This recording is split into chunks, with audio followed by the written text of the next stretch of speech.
एक दिन द्वारका के महल में श्री कृष्ण अपनी बहन सुभद्रा को युद्ध की चक्रव्यूह रचना समझा रहे थे।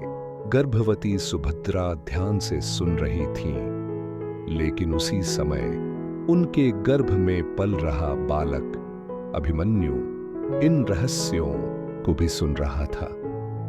वो पूरी बात नहीं सुन पाया, क्योंकि सुभद्रा बीच में ही सो गई। समय बीता। अभिमन्यु बड़ा हुआ, तेजस्वी, साहसी और निष्ठावान। बचपन से ही उसमें असाधारण वीरता दिखाई दी। 8 साल की उम्र में वह धनुष विद्या सीखने लगा और श्री कृष्ण स्वयं उसे साधना सिखाते थे। जब वह किशोर हुआ तो उसकी वीरता और बुद्धिमानी पूरे आर्यावर्त में प्रसिद्ध हो गई। तब उसे उत्तर की राजकुमारी उत्तरा से विवाह का प्रस्ताव मिला। विराट नरेश की पुत्री उत्तरा और अभिमन्यु का विवाह धूमधाम से हुआ। समूचे हस्तिनापुर और विराट नगर में उत्सव मनाया गया।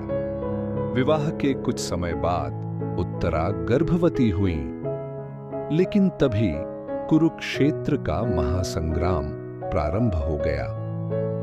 एक दिन जब अर्जुन युद्ध के किसी अन्य हिस्से में व्यस्त थे, तब कौरवों ने चक्रव्यूह की रचना की।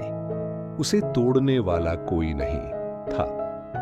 तभी अभिमन्यु ने साहस दिखाया और कहा, मैं चक्रव्यूह में प्रवेश कर सकता हूं। सभी ने उसे रोका, लेकिन अभिमन्यु अडिग था।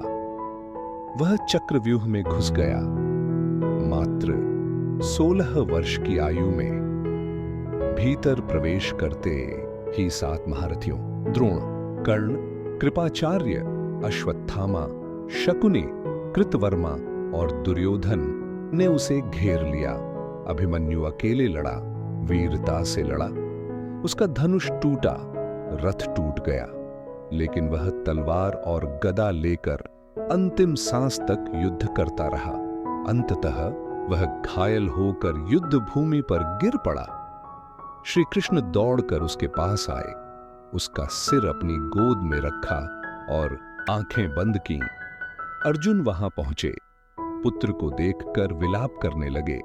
उसी समय श्री कृष्ण ने कहा, अभिमन्यु गया नहीं है, वह उत्तरा की कोख से फिर लौटेगा।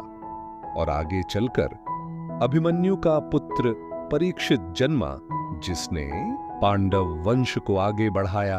अभिमन्यु की कथा साहस, बलिदान और अमर विरासत की गाथा बन गई।